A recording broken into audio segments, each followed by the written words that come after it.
जय हिंद दोस्तों, स्वागत है आपका आपके अपने परिवार ब्राइट फ्यूचर ब्लॉग में। और आप सेशन पढ़ रहे हो योद्धा बेंच मैथ।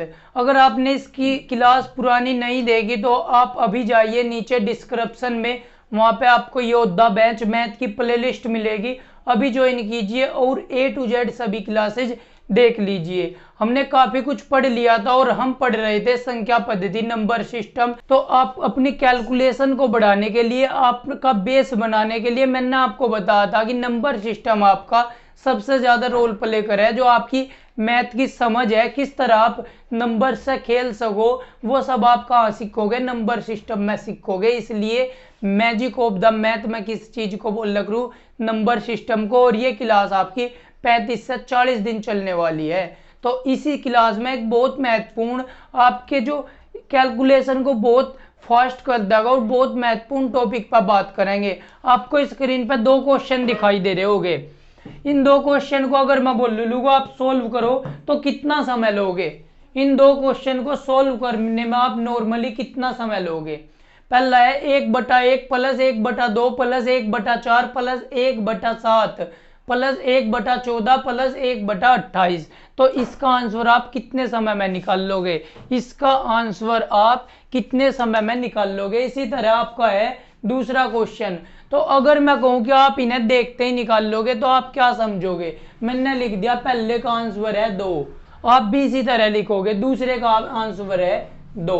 लेकिन ये क्या आया, कैसे आया, समझते हैं। सबसे पहले तो इसका जिस तरीके से आप करने वाले उस तरीके से देखते हैं सॉल्यूशन करके।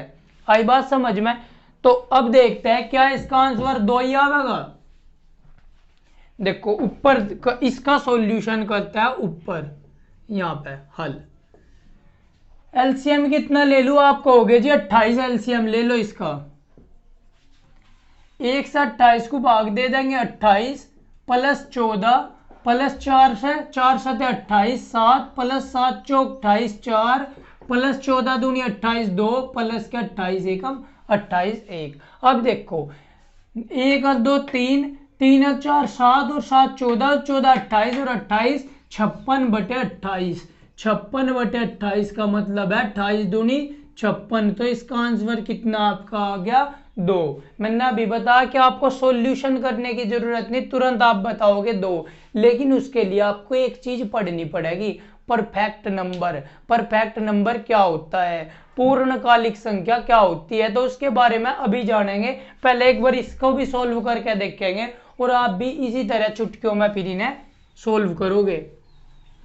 आप भी फिर इन्हें इसी तरह चुटकियों में सोल्व करोगे। तो इस क्वेश्चन को मैं मिटा दूं। अब इस क्वेश्चन की बात करते हैं। इस क्वेश्चन में भी ऐसे ही 496 हम क्या ले लेंगे? 496 ले लेंगे एलसीएम। तो 496 बचेगा। दूसरी बार यहाँ पे क्या बचेगा? 248 दूनी 496। यहाँ कितना बचेगा? 124 चौक का 496 124 बचेगा। यहाँ कितना बचेगा आपका? यहाँ बचेगा 62, क्योंकि 62 अट्ठे कितना हो 496। यहाँ कितना बचेगा आपका? 31 बचेगा। 16 की जब 31 में गुणा करेंगे कितना आएगा? 496। यहाँ पे आपका कितना बचेगा? 16 बचेगा। यहाँ पे आपका कितना बचेगा? 8 बचेगा। 62 अट्ठे यहाँ पे आपका कितना बचेगा? 4 बचेगा। और यहाँ पे आपका कितना बचेगा? 2 बचेगा। और यहाँ पे आपका बचेगा 1। इतना हो गया। अब इसे सारे को ऐड करते हैं। 1 और 2 3 और 4 7 और 8 कितने हो जाएंगे? 15। 15 और 16 31। 31 और 31 62 और 62 124। 124 से 124 248 248 और 248 496। तो 496 और 496 की कितना हो जाएगा? 2 गुणा 496। भाई 496 प्लस 496 को मैं क्या लिख सकूं? 2 गुणा 496 भी तो लिख सकूं। आई बात समझ में? या 496 और 496 को जोड़ लेंगे। बटे नीचे कितना था? 496। इससे एक हट गया तो आपका आंसर क्या आया? 2 आ गया। लेकिन आया कैसे? तो उसके लिए हमें पढ़ना पड़ेगा परफेक्ट नंबर। देखो डायरेक्ट देखने के लिए सबसे पहले आपको पहले तो क्वेश्चन से पहचान करनी सीख लो। क्वेश्चन से किस तरह आप पहचान करोगे? देखो इसे मिटो दो। इस क्वेश्चन के हर में जो सबसे बड़ी संख्या होगी, अब आपको इस क्वेश्चन के हर में सबसे बड़ी संख्या कौन सी है, आप कहोगे जी 496 है। इस क्वेश्चन के हर में, इस प्रश्न के हर में सबसे बड़ी संख्या है 496।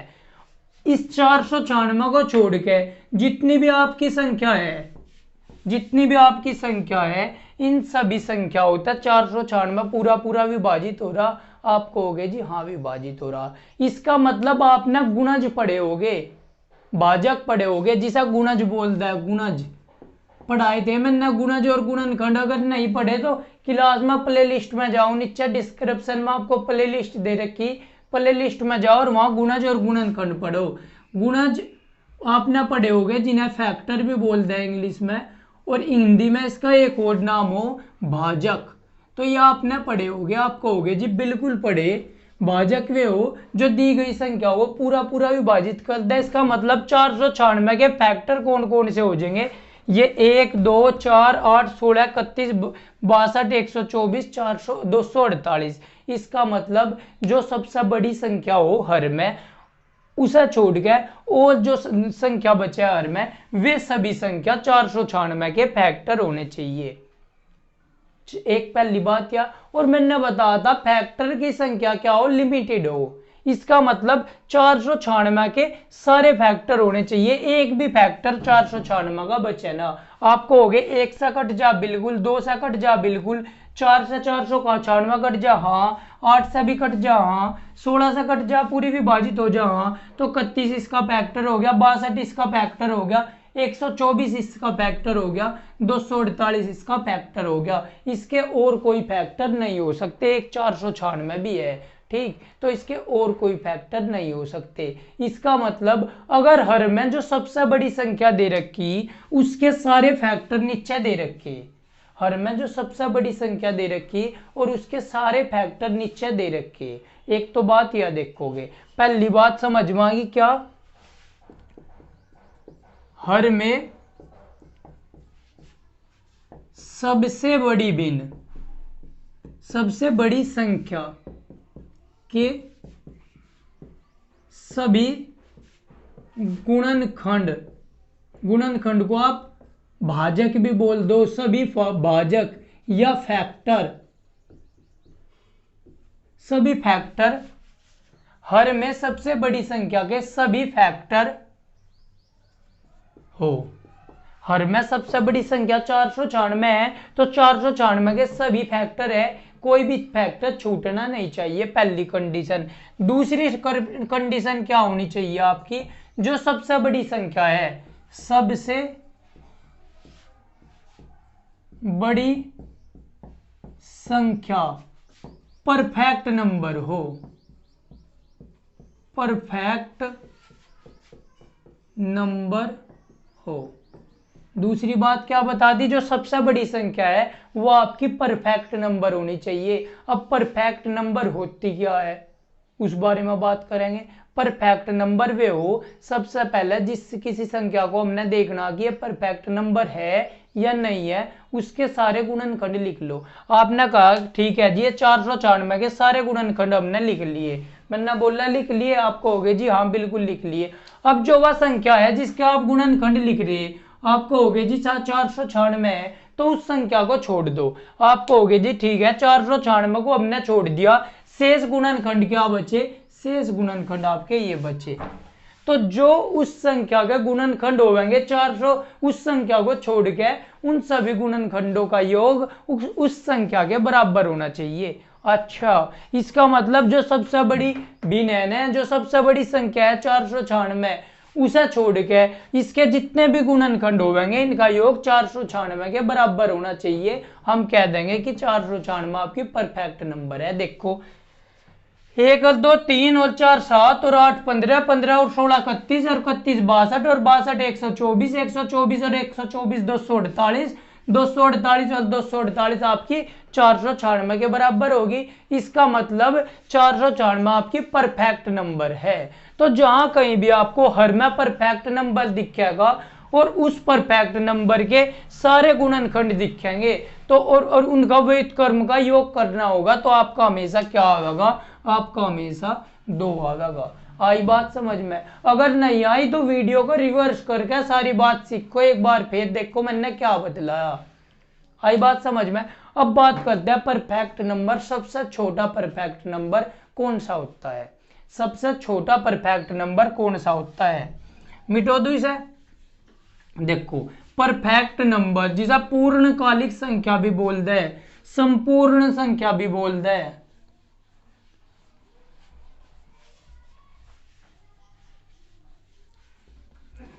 देखो सारी चीज ये नहीं मिलती आपको, पका पकाया खाना नहीं मिला, सारी चीज आपको हलवा नहीं मिला परोस के दे दिया। आपको बेटा थोड़ी मेहनत करनी पड़ेगी, कष्ट सहना पड़ेगा, संघर्ष करना पड़ेगा। बिना संघर्ष के कभी आज तक किसी को कुछ नहीं मिला, बिना संघर्ष के कभी आज तक किसी को कुछ नहीं मिला। तो संघर्ष करो, किसी दूसरे इंसान के भरोसे मत रहो। ये मत सोचो कि सिलेबस में निकाल कर आपको दे दूं, क्वेश्चन सारे मैं दे दूं। आप तो यहाँ तक सोचो कि जो जो एग्जाम माने वे भी मैं दे दूं। थोड़ा मेहनत करो। अगर आप यहाँ पे बैठ के 100 लग रहे हैं तो कोई दूसरा बैठ कर पूरी रात जाग कर पढ़ा लग रहा, तो नंबर आपका कैसे आ जाएगा? भगवान भी तो देख रहा।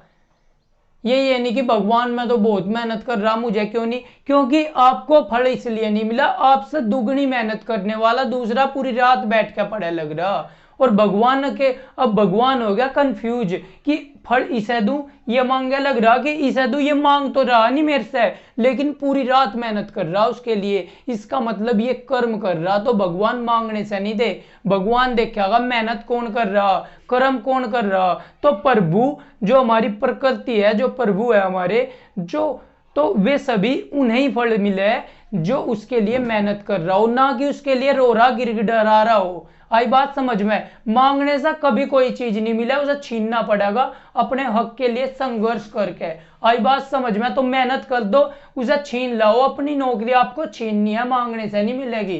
किसी के पैर पकड़ लियो, जो क्वेश्चन पेपर बना रहा होगा, जो अधिकारी होगा रेलवे डिपार्टमेंट का, पैर पकड़ लियो, नौकरी नहीं मिले, आपको छीननी पड़ेगी अपने बलबूते पे। तो वो बलबूता आपको तैयार करना पड़ेगा, आपको इतना सक्षम होना पड़ेगा कि आप नौकरी को छीन सको। मेहनत करनी पड़ेगी, जागना पड़ेगा, अपने कंफर्ट जोन से बाहर निकलना पड़ेगा। तो देखो परफेक्ट नंबर आपका क्या होगा? परफेक्ट नंबर पूर्णकालिक संख्या, पूर्णकालिक संख्या।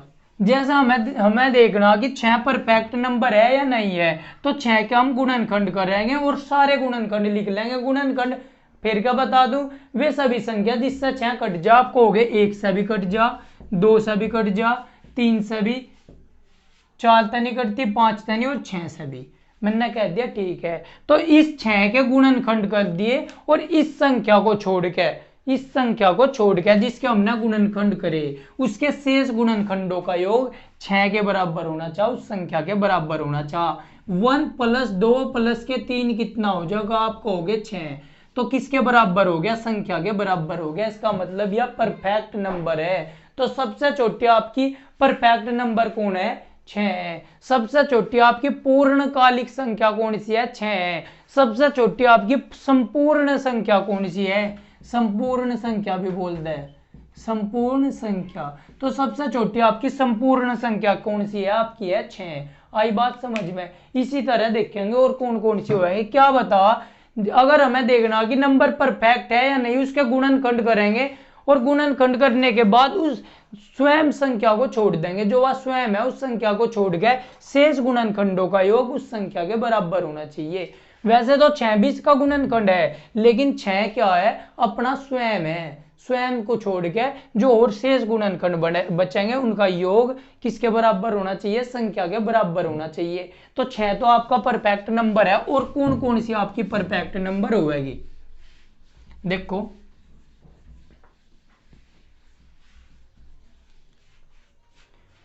ज्यादा नहीं पूछता, आपसे पूछेगा सबसे छोटी परफेक्ट नंबर बताइए, सबसे छोटी पूर्णकालिक संख्या बताइए। कई बार एग्जाम मान लिया तो आपको लिखाना 6 हो गया आपका। 12, 14, 28। इसमें देखेंगे कौन कौन सा परफेक्ट नंबर है। तो इसके लिए सबसे पहले इनके गुणनखंड करने पड़ेंगे, फैक्टर करने पड़ेंगे। एक 6 का हो गया, 1 2 चिन्ह लगाओ, प्लस का है नहीं, 1 2 3 और 6। अब आप देखोगे इन संख्या का अलग 6 और कहीं तक नहीं कट सकता। अब देखो इस संख्या को छोड़ दो क्योंकि 6 स्वयं है अपना, और इन तीन का योग कितना होना चाहिए, 6 के बराबर होना चाहिए। 3 और 2 5 और 1 6, 6 के बराबर है। तो सबसे छोटी परफेक्ट नंबर क्या होगी, 6। अब 12 को देखेंगे, 12 भी ऐसा है, देखेंगे ऐसा है या नहीं है। अब 12 का देखो, 12 कहीं कहीं से विभाजित होगा, 1 से, 2 से, 3 से, 4 से, 6 से और 12 से, और कहीं से भी होगा। आप कहोगे नहीं और कहीं से नहीं होगा। आई बात समझ में। अब देखो इन सारों का, 12 को छोड़ के इन सारों का योग कितना होना चाहिए, 12 होना चाहिए। देखो 6 और 4 10 और 3 13 और 2 15 और 1 16, तो 16 हो गया, होना चाहता 12 के बराबर। तो परफेक्ट नंबर 12 नहीं है, 12 परफेक्ट नंबर आपका नहीं है। अब देखेंगे 14, क्या 14 आपका परफेक्ट नंबर है? 14 आपका संपूर्ण संख्या है। अब देखो 14 का जब हमने करा, 1 से कट जा, 2 से कट जा, 7 तक कट जा, और कहीं तक कट रहा है 14 से। इससे अलग तो कहीं से विभाजित नहीं होता। जो वह संख्या हो उसे स्वयं को छोड़ देख रहे हैं। अब इनका योग कितना होना चाहिए, 14 होना चाहिए। 7 और 2 9 और 1 10 ही हुआ है। तो 14 भी आपका परफेक्ट नंबर नहीं है। अब आपको देखना 28, आपको देखना 28 देखना, ऊपर को लिख लो 28। 1 से भी विभाजित हो जा, 2 से भी विभाजित हो जा, 7 से भी विभाजित, वो 4 से भी विभाजित हो जा, 4 से 28, 7 से भी हो जा और 28 से भी हो जा। आई बात समझ में।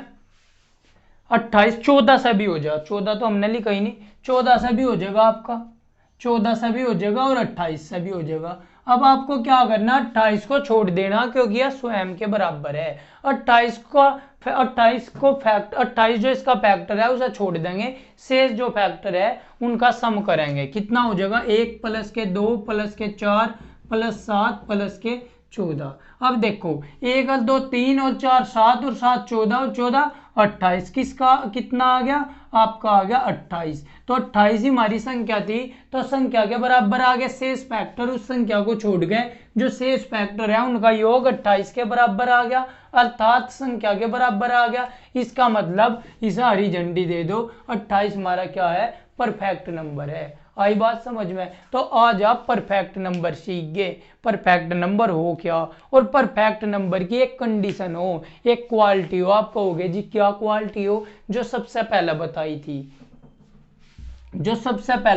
थी, क्या क्वालिटी हो परफेक्ट नंबर की। जैसे 28 का गुणनखंड अभी क्या लिखे, मैंने 28 के गुणनखंड लिखे 1 2 4 7 14 28। तो 28 के सभी गुणनखंडों के व्युत्क्रम का योग हमेशा 2 के बराबर होगा। एक परफेक्ट नंबर यानी कि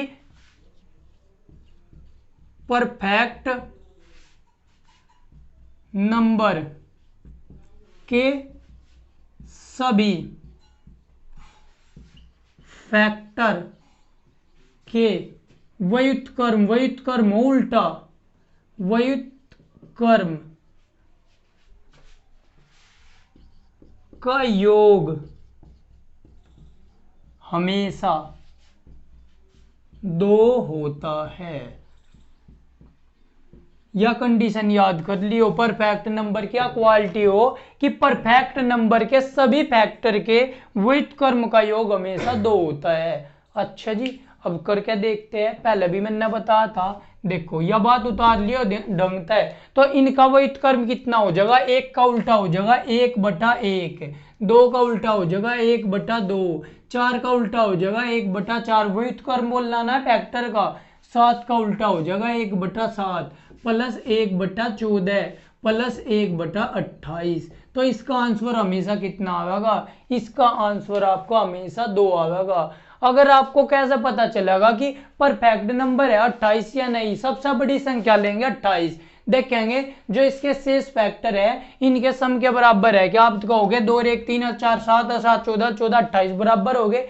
यानी कि 28 के सारे फैक्टर थे, 28 को छोड़ के इनका सम का सारों का योग कितना 28 के बराबर है। इसका मतलब ये सभी फैक्टर किसके हैं, 28 के हैं, और इनके व्युत्क्रम का योग हमेशा कितना होगा, 2। तो आप देखते ही आंसर बताओगे, इसका आंसर हो जाएगा आपका 2, क्योंकि परफेक्ट नंबर के साथ आपकी ये कंडीशन रहे। आई बात समझ में? तो इसे आप अपने नोट्स में लिख लो। तो आज आपने एक बहुत अच्छी क्लास पढ़ ली। आज आपने चुटकियों में बड़े बड़े क्वेश्चन सोल्व कर लोगे। अक्सर वो देगा आपको परफेक्ट नंबर का इस तरह ऐड करके, जिससे आप वहां टाइम लो। लेकिन जो पंकज सर के पास पढ़ रहे हैं उन्हें पता कि परफेक्ट नंबर का सम हमेशा, परफेक्ट नंबर के जो फैक्टर के व्युत्क्रम का सम हमेशा 2 रहेगा। तो जहां आपको इसमें 1 या 1.5 मिनट लोगे, वहीं और जो बच्चे रहेंगे जो मेरे पास पढ़े हुए रहेंगे, इसका मतलब जो आप रहोगे आप डायरेक्ट लिख के आओगे 2, और आपका आंसर सही। आपने कितने समय बचा लिया, आपने 60 सेकंड बचा ली। 60 सेकंड में आप 4 क्वेश्चन जीएस के कर सको। 4 क्या, 60 सेकंड में तो 10 क्वेश्चन जीएस के हो जाए। 1 मिनट में 10 क्वेश्चन जीएस के हो जा, तो 10 क्वेश्चन आगे पहुंच जाओगे। 10 में से अगर आपने 5 भी सही कर लिए तो 5 नंबर 1 से आगे पहुंच गए, एक सवाल के कारण। आप आई बात समझ में? तो जितना हो सके शेयर कीजिए सेशन को, और अपने परिवार को बढ़ाने का पूरा पूरा काम करो, और जितना हो सके मन लगा के मेहनत करो। देखो, अगर किसी चीज को हम कह रहे हैं ना ये काम हम कर रहे, तो उसके लिए हमें जी जान लगा देनी चाहिए। अगर मैंने कह दिया कि मैं पढ़ाई कर रहा, तो पढ़ाई के लिए जी जान लगा देनी चाहिए। अगर मैं मजदूरी कर रहा तो मजदूरी के लिए जी जान लगा दो। भाई जी पढ़ोगे नहीं मजदूरी करोगे, थारे हाथ में फिर कुछ रहे नहीं, तो मजदूरी इतनी करोगी, अपना तारा काम चल जा। अगर पढ़ाई कर रहे तो पढ़ाई के लिए जी जान लगा दो, जिससे आपको उस फील्ड में कोई आगे बढ़ने से रोक ना पावे। आई बात समझ में? अब एक नई चीज पढ़ते हैं, स्थानीय मान और आंकिक मान। स्थानीय मान क्या होता है और आंकिक मान क्या होता है?